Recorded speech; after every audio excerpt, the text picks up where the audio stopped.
pembahasan tentang cabang iman yang ke-18, yaitu nasrul ilmi, menyebarkan ilmu. Ada hadis atau ada perkataan dari Al-Imam Umar bin Abdul Aziz yang belum kita jelaskan dalam pertemuan sebelumnya. Al-Khalifah Al-Umawi Umar bin Abdul Aziz adalah salah satu khalifah dari Bani Umayyah yang sangat terkenal karena beliau adalah Al-Khalifatul Rasyid, khalifah yang rasyid. Sebagian ulama menambahkan Al-Khulafa Ar-Rasyidun, yaitu Abu Bakar, Umar, Utsman, kemudian Ali, ditambahi Umar bin Abdul Aziz. Karena beliau Al-Khalifah Al-Umawi Umar bin Abdul Aziz itu memang seorang khalifah yang betul-betul memegang syariat Islam. Salatullah salamullah ala al-hadi Rasulillah. Assalamualaikum warahmatullahi wabarakatuh. Waalaikumsalam warahmatullahi wabarakatuh. Qala al-muallif rahimahullahu ta'ala wa 'anil harithil al-muhasibi annahu qala al-ilmu utawi ilmu iku yurisu marisi apa al-ilm al-khasyata ing wedi marang Allah. Wa zuhdu lan utawi zuhud iku yurisu marisi apa zuhud ar-rahata ing rahah, istirahat, kesenangan. Wal ma'rifatu lan utawi ma'rifat iku turisu marisi apa ma'rifat al-inabata ing inabah ing taubat. Wa an ibni Sa'din lan saking ibni Sa'din annaman sak temene wong amila kang lakoni sapa man bi ilmi riwayati kelawan ilmu riwayat warisa mongko marisi sapa man ilmu dirayati ing ilmu dirayat.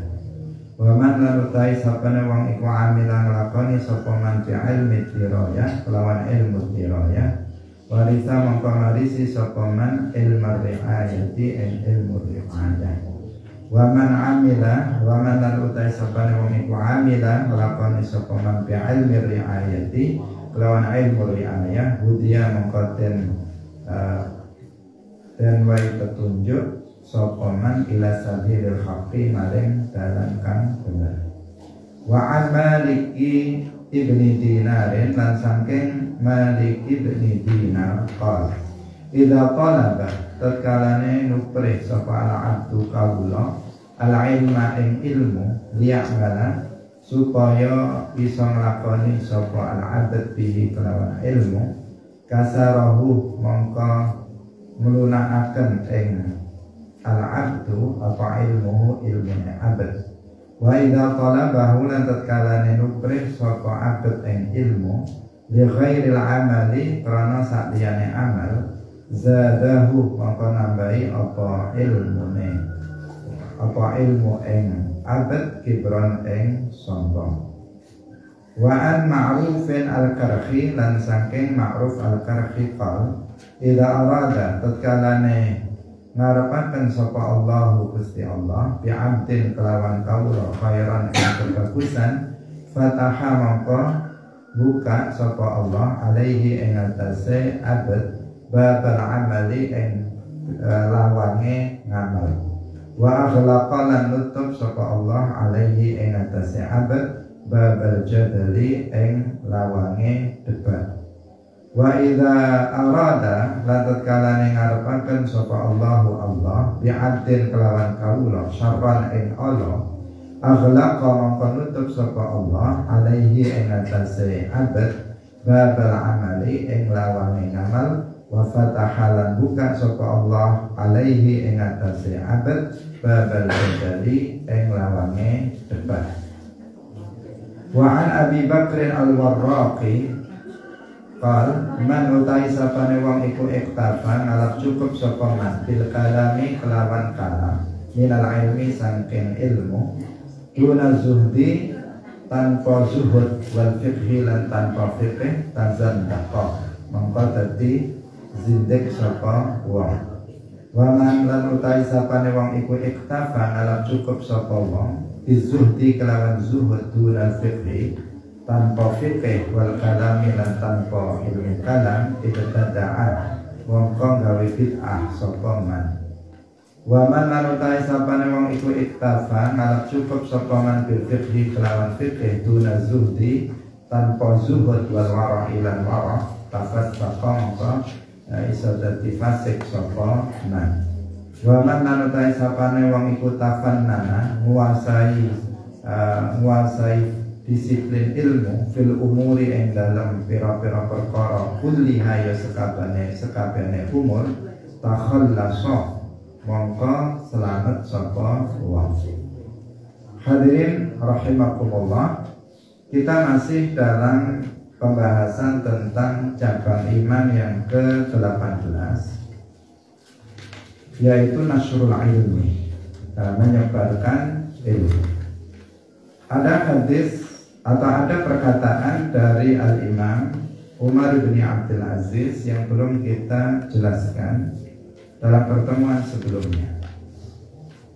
Al-Khalifah Al-Umawi Umar bin Abdul Aziz adalah salah satu khalifah dari Bani Umayyah yang sangat terkenal karena beliau adalah Al-Khalifatul Rasyid, khalifah yang rasyid. Sebagian ulama menambahkan Al-Khulafa Ar-Rasyidun, yaitu Abu Bakar, Umar, Utsman, kemudian Ali, ditambahi Umar bin Abdul Aziz.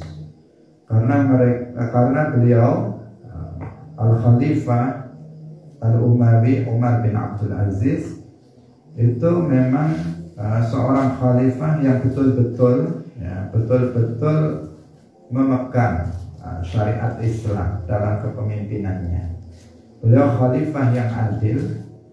Beliau seorang khalifah yang bukan hanya seorang khalifah, tetapi beliau juga alim, seorang ulama. Beliau orang yang mencintai ilmu dan berilmu. Beliau zahid, orang yang zuhud meskipun raja, tetapi hatinya itu tidak terpaut dengan kecintaan terhadap dunia. Orang yang warek, orang yang sangat warok, menjauhi hal-hal yang diharamkan. Dan beliau juga seorang waliyun min awliyaillah, itu yang luar biasa. Jadi beliau juga waliyullah, hafal hadis, hafal beberapa kitab, dan hafal Al-Quran dan sebagainya. Meskipun beliau itu adalah seorang khalifah, seorang raja, tetapi beliau juga seorang alim, seorang waliyun min awliyaillah. Umar bin Abdul Aziz dari Daulah Umayyah. Beliau mengatakan, "Man lam ya'udda kalamahu min amalihi kasurat khotoyahu." Barang siapa yang tidak menganggap bahwa perkataannya itu sebagai bagian dari amalnya, maka dia akan banyak kesalahannya, dosanya akan banyak.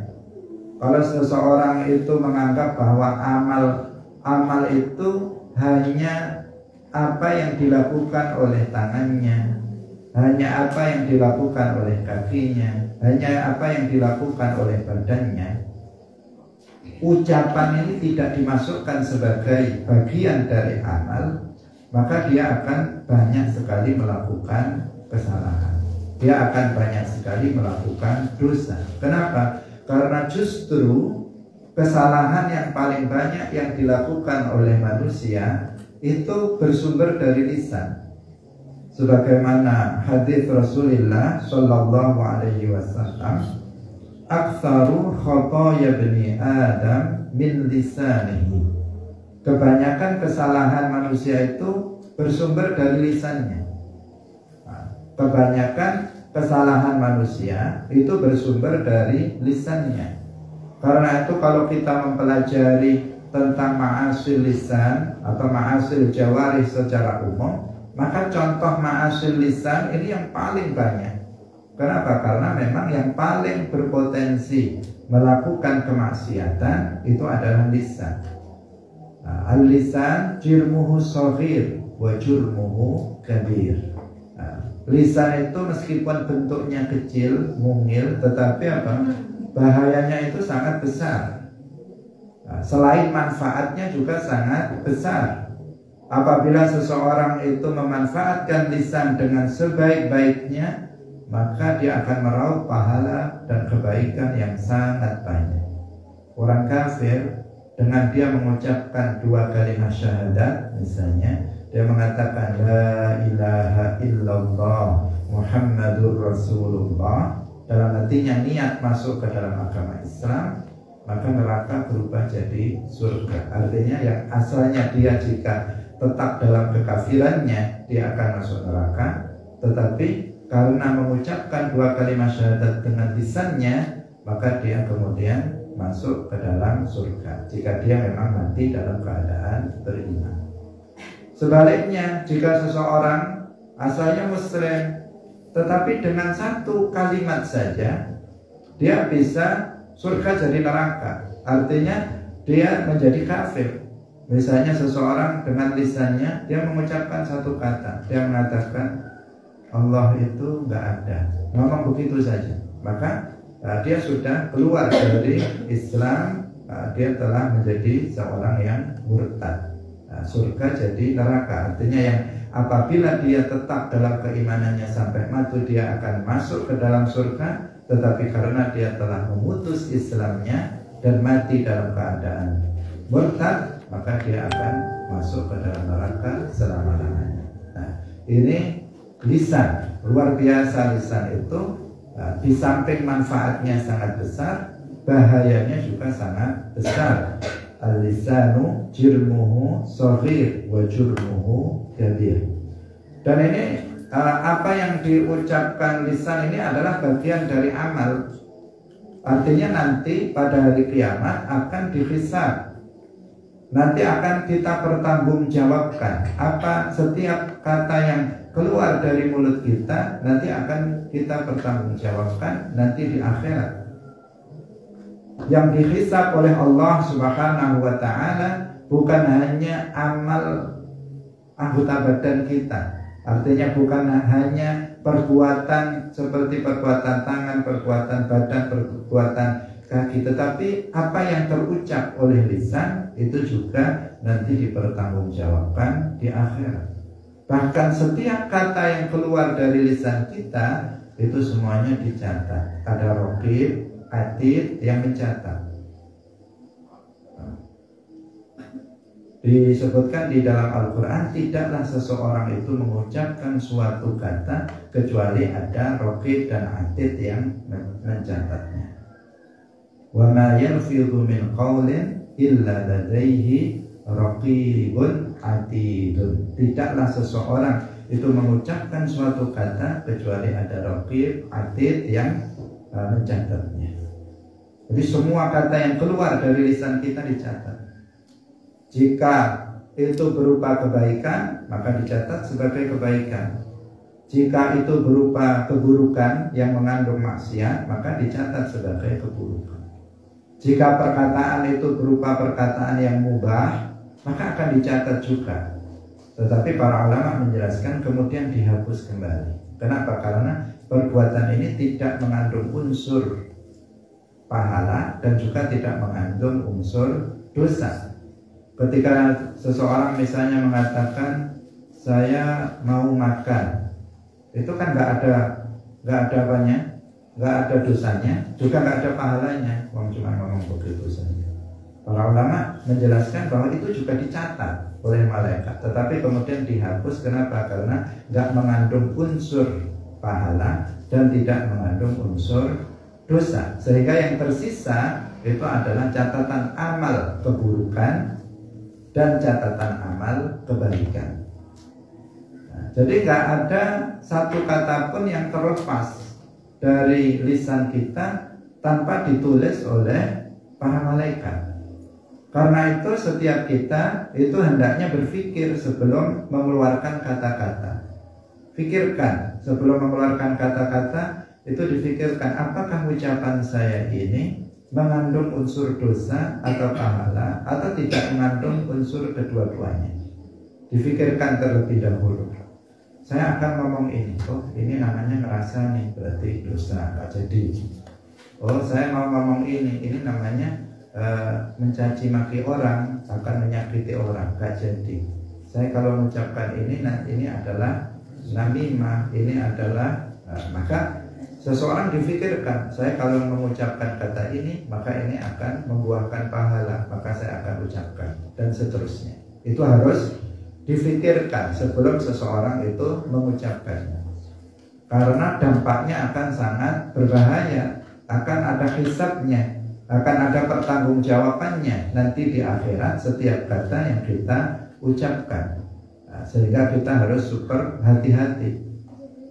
Pilihan kita cuma dua, yaitu berkata yang baik atau diam. Man kana yu'minu billahi wal yawmil akhir falyaqul khairan aw liyasmut. Barang siapa yang beriman kepada Allah dan hari akhir, maka hendaknya dia berkata yang baik atau dia diam. Kalau bisa berkata baik, silahkan berkata. Jika tidak bisa berkata yang baik, maka diamlah. Nah, minimal yang kita ucapkan adalah kata-kata yang mubah, kata-kata yang tidak mengandung dosa. Nah, jadi apa yang kita ucap adalah bagian dari amal. Karena itu kita harus berhati-hati, karena itu nanti berarti akan dipertanggungjawabkan di akhirat. Barang siapa yang tidak menganggap ucapan ini sebagai bagian dari amal, dikira itu nanti nggak dihisab pada hari kiamat, maka dia akan banyak melakukan dosa-dosa, karena justru dosa yang terbanyak itu bersumber dari lisan. Wa man amila bi ghairi ilmin kana ma yufsidu aktsara mimma yuslihu. Barang siapa yang beramal tanpa ilmu, maka apa yang dia rusak lebih banyak dari apa yang dia perbaiki. Ini sudah kita jelaskan sebelumnya, bahwa amal harus didasari dengan ilmu, dan ilmu harus diamalkan. Jadi ilmu harus diamalkan, amal harus diilmoni. Amal harus didasarkan kepada ilmu. Nah, karena sekarang banyak orang berilmu tidak mengamalkannya, juga banyak orang beramal tanpa ilmu. Dua ini menjadi fenomena yang banyak terjadi pada masa sekarang. Banyak sekali orang yang semangat beramal, semua jenis bentuk kebaikan dia berusaha melakukannya, rajin sedekah, rajin jamaah, rajin zikir, wirid, rajin baca Quran, rajin melakukan kebaikan, tetapi dia melakukannya tanpa ilmu. Yang kayak begini jumlahnya banyak. Yang jenis yang kedua juga banyak, orang yang berilmu tetapi tidak mengamalkan. Orangnya seragamnya seragam ulama, seragam kiai, seragam ustadz misalnya, tetapi perbuatannya tidak mencerminkan bahwa dia adalah orang yang berilmu. Dia berilmu, tetapi ucapannya suka mencaci maki orang, suka menyebarkan berita bohong, berita hoax, ucapannya suka mencaci maki orang, membicarakan keburukan orang misalnya. Bahkan misalnya ibadahnya tidak bagus, tidak tertib dan seterusnya. Ini apa? Ini dia berilmu tetapi dia tidak mengamalkan apa yang diketahuinya dari ilmu-ilmu agama. Nah, yang ini tidak baik, yang ini juga tidak baik. Yang baik adalah orang yang berilmu kemudian dia mengamalkannya. Karena itu maka slogan kita itu adalah thoriquna ilmun wa amalun wa ta'lim. Thariquna, jalan kita semuanya adalah menuntut ilmu agama. Kita belajar ilmu agama sampai mati. Kemudian wa amalun, jalan kita yang kedua adalah mengamalkan ilmu yang sudah kita pelajari. Kemudian jalan kita yang ketiga adalah mengajarkan ilmu yang sudah kita pelajari. Itulah jalan hidup kita. Jalan hidup kita sampai mati yang harus kita lakukan dan harus kita pegangi adalah kita belajar ilmu agama selamanya. Kita berusaha mengamalkan ilmu yang sudah kita pelajari. Dan yang ketiga, kita mengajarkan ilmu yang sudah kita pelajari. Jadi kita belajar ilmu agama. Kemudian ilmu yang sudah kita pelajari, kita berusaha mengamalkannya. Wa amalun. Kemudian yang ketiga, kita juga mengajarkan ilmu yang sudah kita pelajari kepada orang lain. Thariquna ilmun wa amalun wa ta'lim. Itulah yang jalan yang selamat. Jalan yang selamat seperti itu. Kalau seseorang hanya belajar ilmu agama tetapi dia tidak mengamalkannya, maka dia akan mempertanggungjawabkan nanti di akhirat terhadap ilmu yang dipelajarinya. Dan demikian juga sebaliknya, kalau seseorang tidak belajar ilmu agama, maka ini kondisinya lebih fatal seperti yang kemarin kita jelaskan. Allah berfirman, hal yastawil ladzina ya'lamun wal ladzina la ya'lamun. Tidak sama antara orang yang berilmu dengan yang tidak berilmu. Kalau seseorang itu misalnya dia tidak belajar ilmu agama, kemudian dia mengamalkannya, mengamalkan apa? Oh, nggak punya ilmu kok mengamalkan. Mengamalkan apa? Ya mengamalkan kebodohan namanya, bukan mengamalkan ilmu. Yang ada itu mengamalkan ilmu, nggak ada mengamalkan kebodohan. Kalau mengamalkan kebodohan itu berarti amalnya bukan amal, tidak dianggap sebagai amal kebaikan. Ada orang nggak tahu sholat, dia sholat. Nggak tahu tentang ilmu sholat, dia sholat. Maka dia nggak sholat sebenarnya. Ada orang nggak tahu tentang ilmu puasa, tetapi dia puasa. Sesungguhnya dia tidak puasa. Ada seseorang dia nggak tahu tentang ilmu membaca Al-Quran, tapi dia membaca Al-Quran. Sesungguhnya dia tidak membaca Al-Quran, karena apa yang dia lakukan itu akan merusak, bukan memperbaiki, seperti yang dikatakan oleh Al-Imam Al-Khalifah Umar bin Abdul Aziz.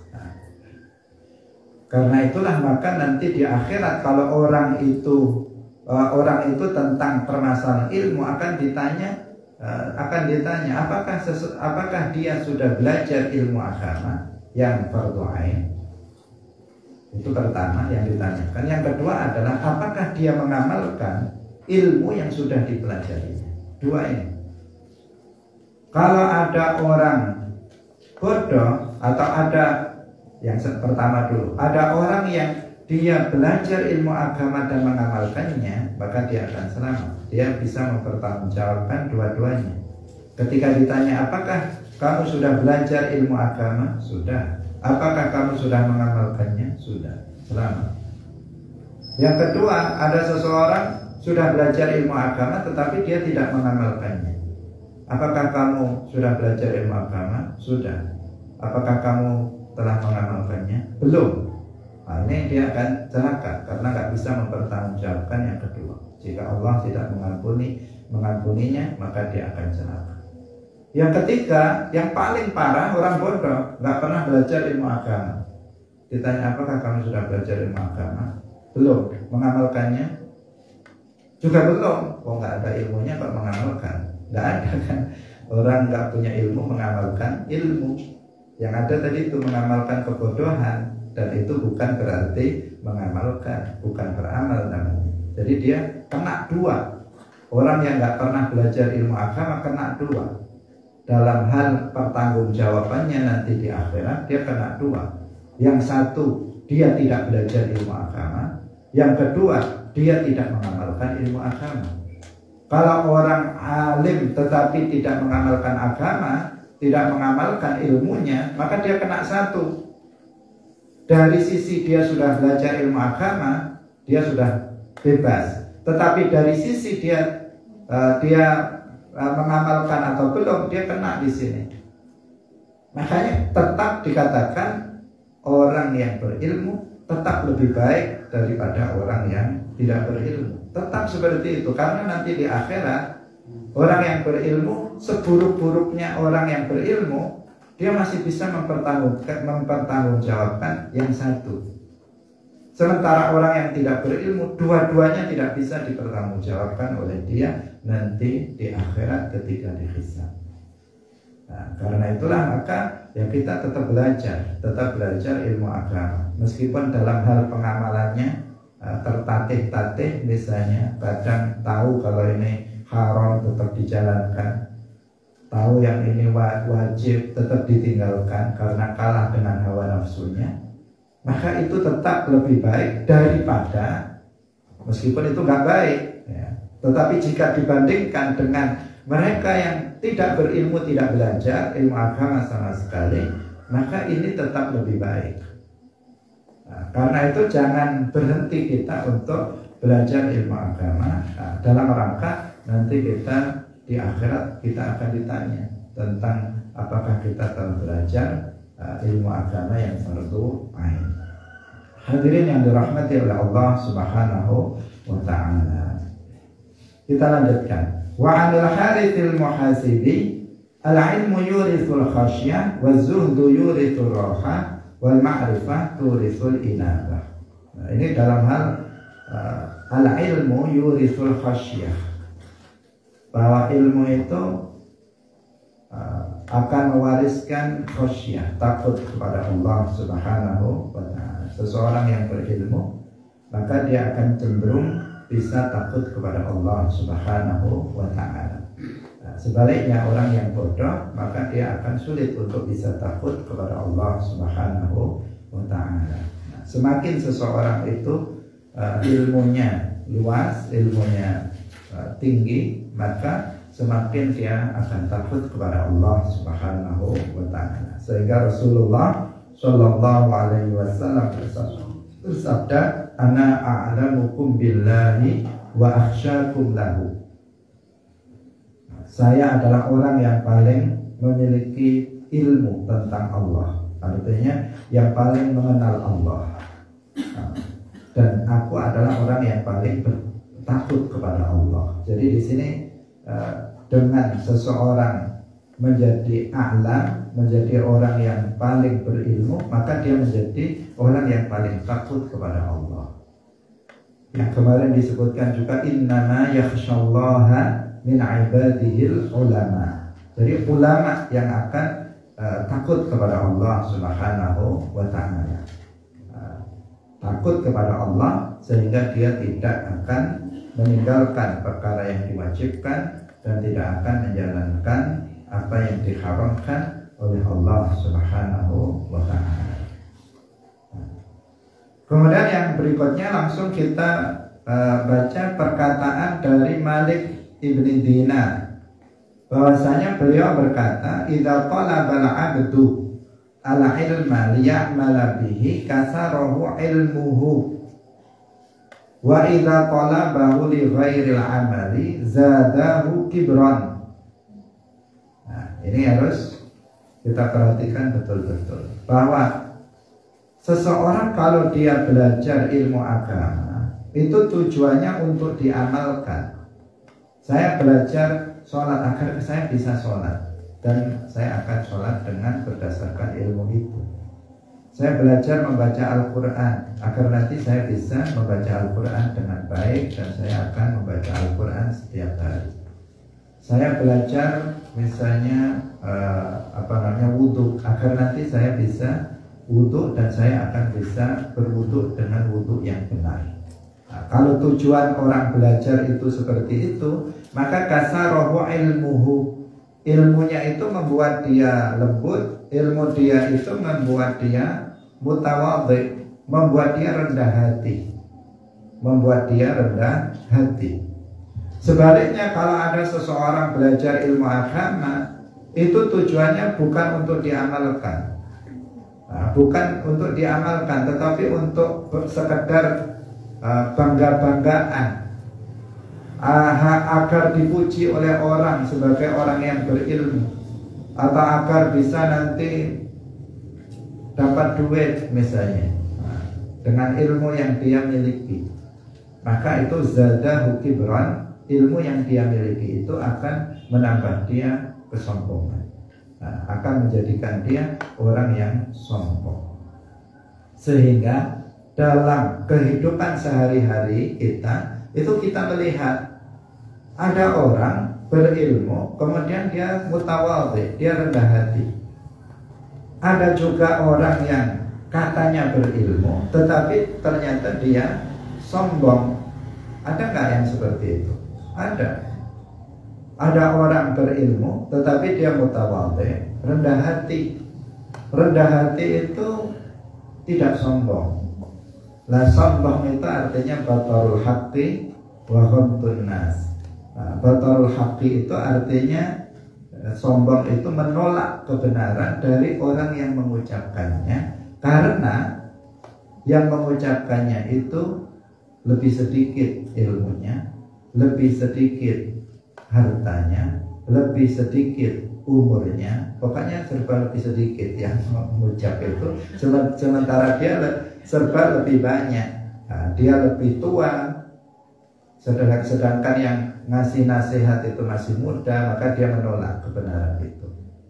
Dia orang kaya, sementara yang memberi nasihat itu siapa? Orang miskin, maka dia nggak mau menerima nasihatnya. Dia orang yang lebih banyak ilmunya, sementara yang nasihati itu adalah santri biasa yang belum banyak ilmunya, maka dia menolak nasihat itu. Ini namanya apa? Sombong. Namanya sombong. Sementara tawadhu itu kebalikan daripada sombong. Dia rendah hati, dia menerima nasihat dari siapa saja. Dia mau belajar kepada siapa saja. Tidak memandang apakah dia lebih muda, tidak memandang apakah dia lebih rendah nasabnya, tidak memandang apakah dia lebih miskin, tidak memandang apakah dia itu lebih strata kedudukan di masyarakat, jabatannya lebih rendah dari dirinya. Dia tidak memandang itu. Dia menerima kebenaran dari siapa saja, Itu orang yang mutawadhi, orang yang rendah hati. Dan sombong itu juga menghina manusia, menghina orang lain. Itu namanya sombong. Suka menghina orang lain, merendahkan, mencaci, mencela orang lain. Itu namanya orang yang sombong. Orang yang sombong berarti dia tidak mutawadhi, bukan orang yang tawadhu, bukan orang yang rendah hati. Orang yang tawadhu itu bukan sekadar orang yang kalau ngomong bahasanya kalem, rendah, kalem tapi menyakitkan. Itu bukan sombong. Jadi bukan itu bukan tawadhu namanya. Jadi bukan kriterianya, bukan itu gitu loh.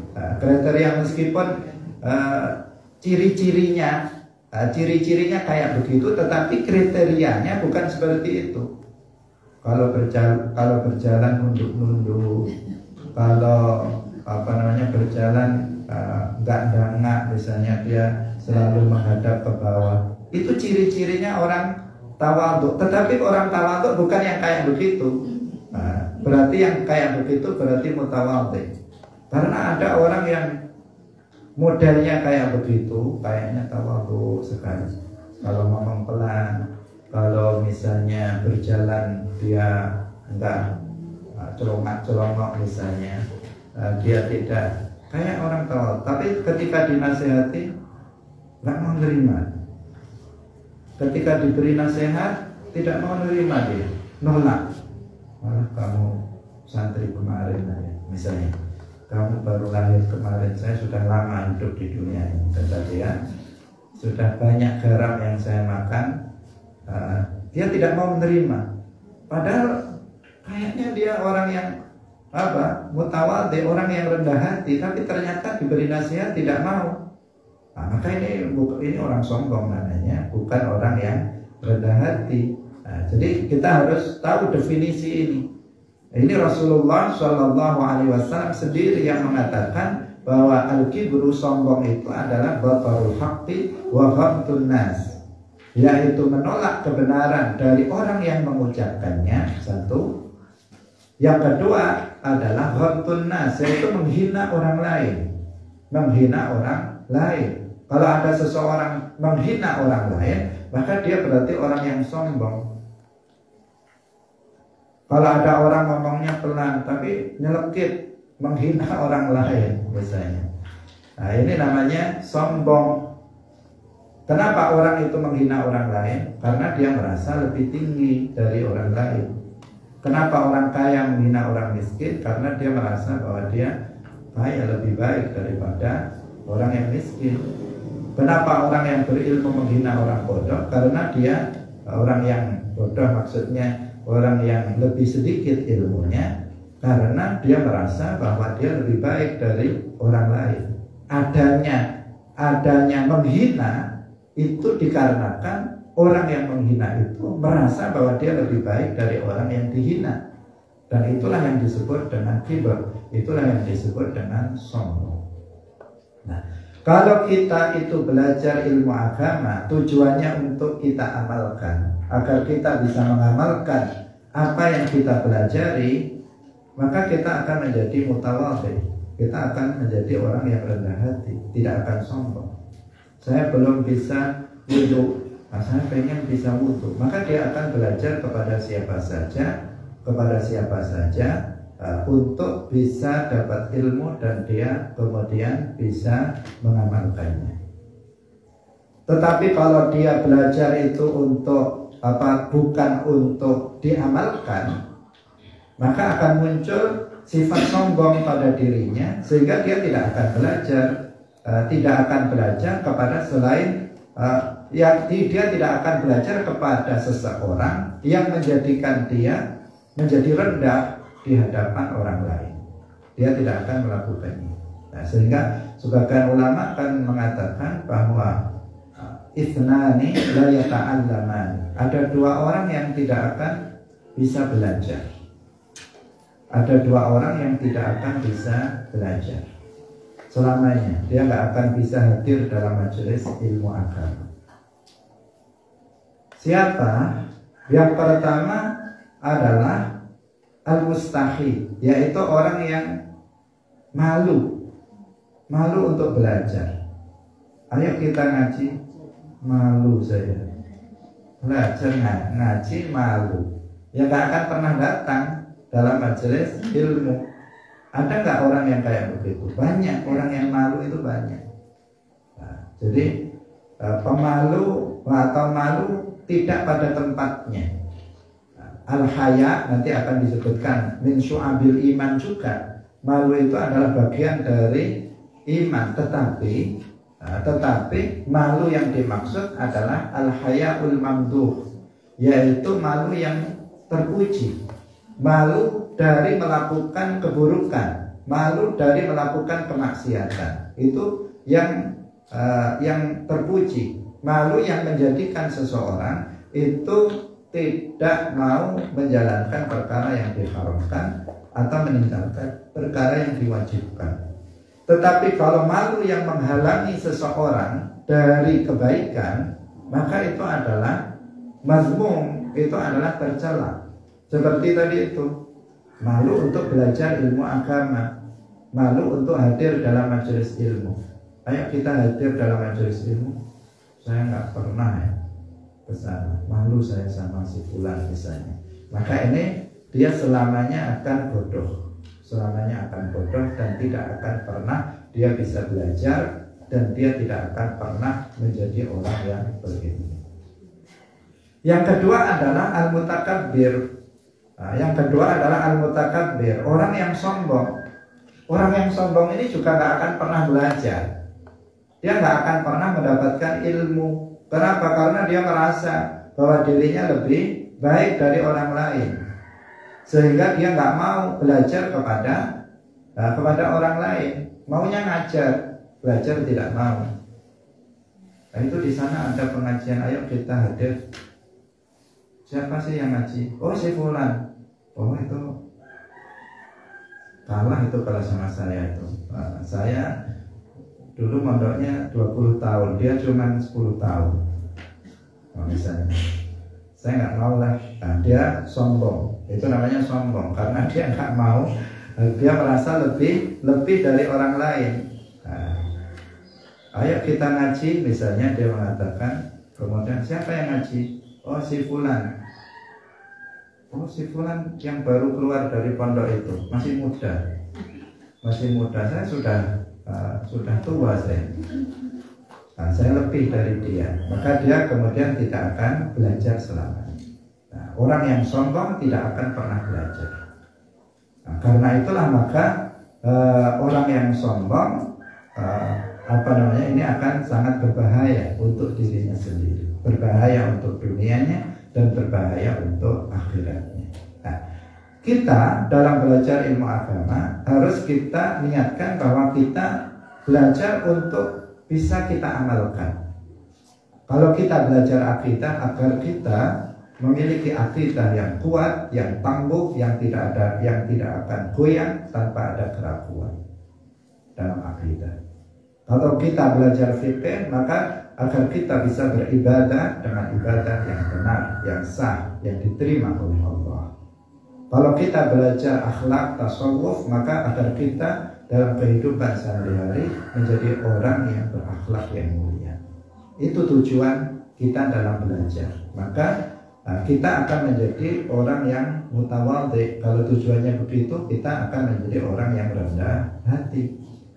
Tetapi jika tujuannya selain itu, maka seseorang akan cenderung menjadi orang yang sombong. Sehingga kita sering melihat ada orang dikatakan alim, tetapi dia sombong. Banyak, sekarang malah banyak. Kita banyak menemui banyak orang yang dikatakan di masyarakat sebagai pemuka dan alim, tetapi ketika kita berikan masukan, diberikan nasihat, diingatkan, itu cenderungnya tidak mau menerima kebenaran.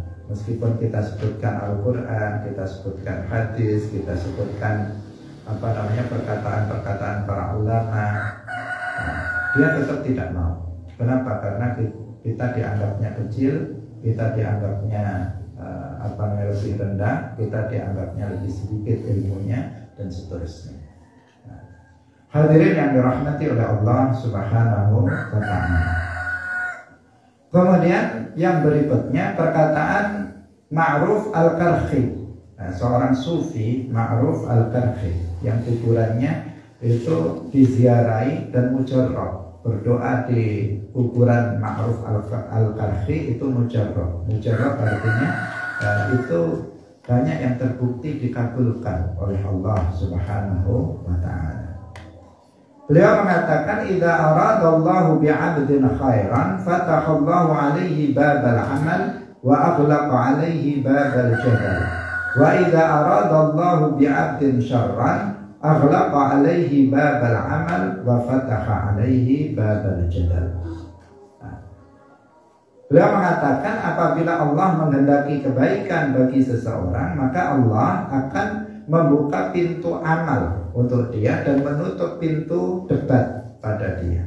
Sebaliknya, jika Allah menghendaki keburukan, maka Allah akan menutup pintu amal untuknya dan membuka pintu perdebatan padanya. Hadirin rahimakumullah, ini artinya bahwa kita belajar ilmu agama itu adalah dalam rangka untuk diamalkan. Jika kita dalam belajar ilmu agama mendapatkan amal dan Allah menghendaki kebaikan untuk kita, maka Allah akan mempermudah kita untuk mengamalkan ilmu yang sudah kita pelajari dan menutup pintu jadal. Jadal yang dimaksud di sini adalah al-jadal al-mazmum. Karena al-jadal itu ada dua macam. Ada al-jadalul mazmum, ada al-jadalu al-mamduh.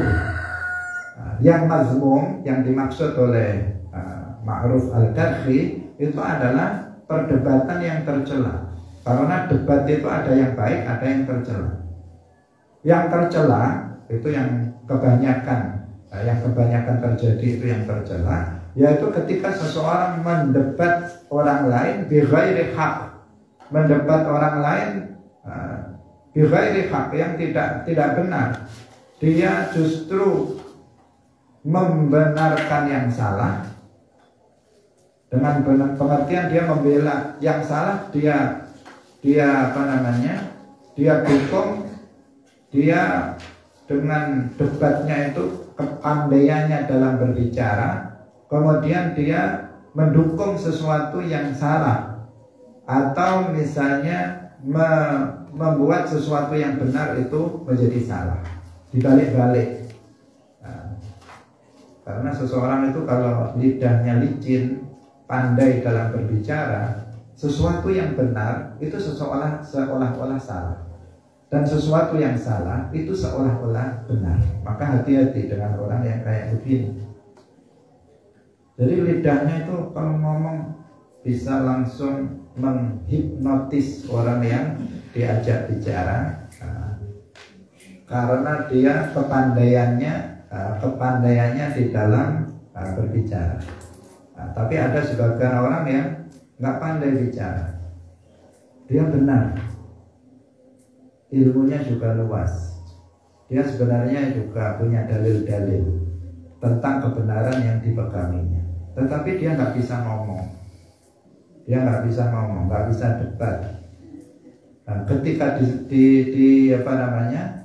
didebat oleh orang yang kayak begini, orang yang pintar ngomong tadi, yang salah bisa jadi benar, yang benar bisa salah, dia bisa tidak berkutik orang yang meskipun orang ini sebenarnya dalam kebenaran.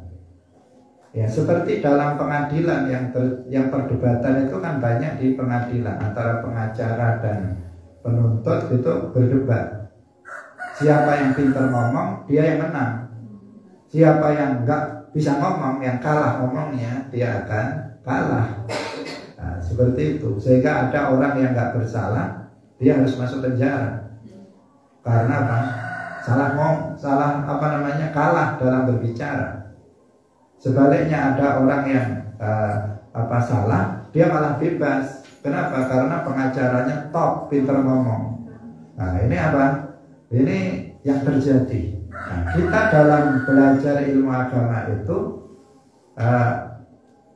kalau Allah menghendaki kebaikan, maka kita akan menjauhi perdebatan yang mazmum, perdebatan yang orang punya ilmu hanya tujuannya untuk dibuat debat, untuk menang-menangan, biar orang itu memuji dia, hebat dia, pintar ngomongnya, alim, alama, dan seterusnya. Ada kalau itu, maka itu sesuatu yang mazmum, sesuatu yang tercela.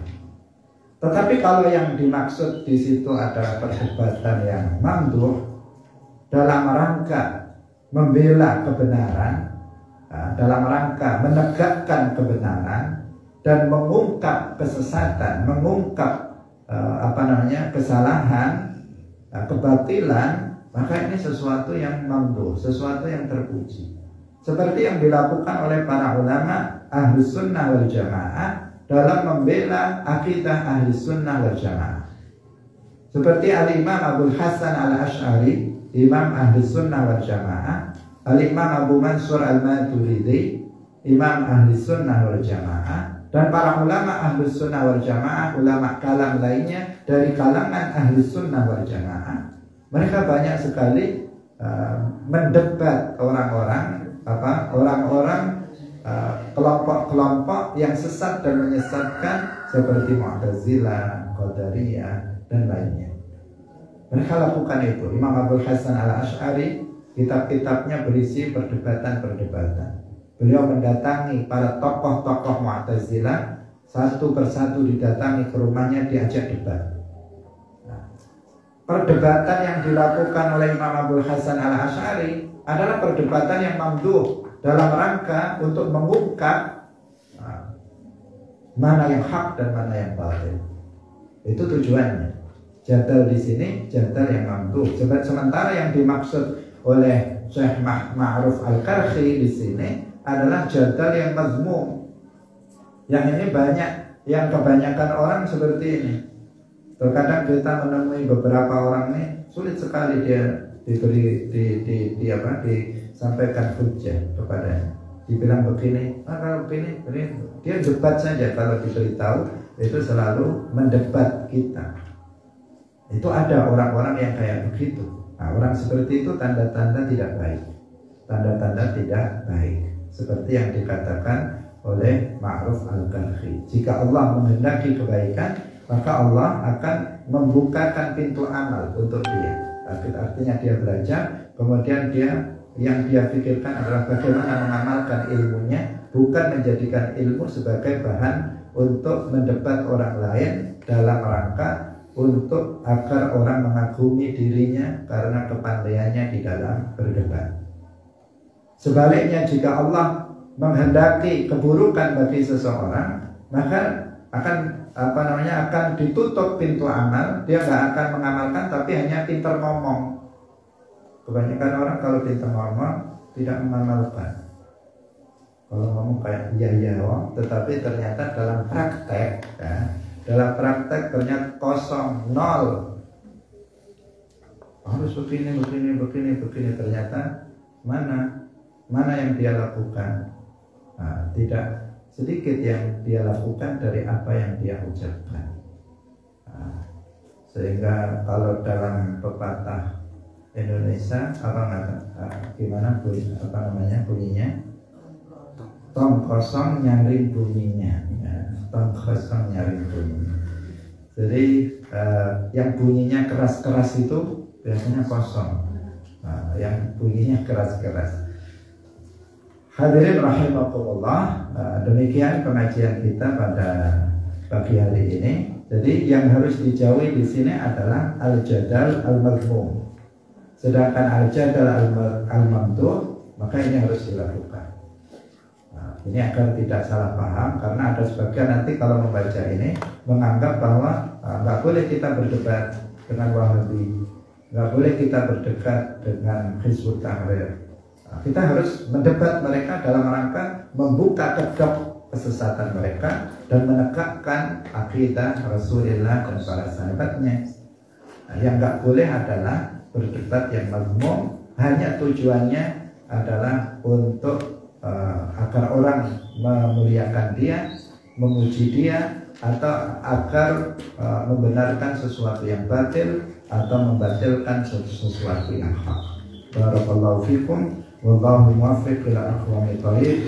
Wassalamualaikum warahmatullahi wabarakatuh.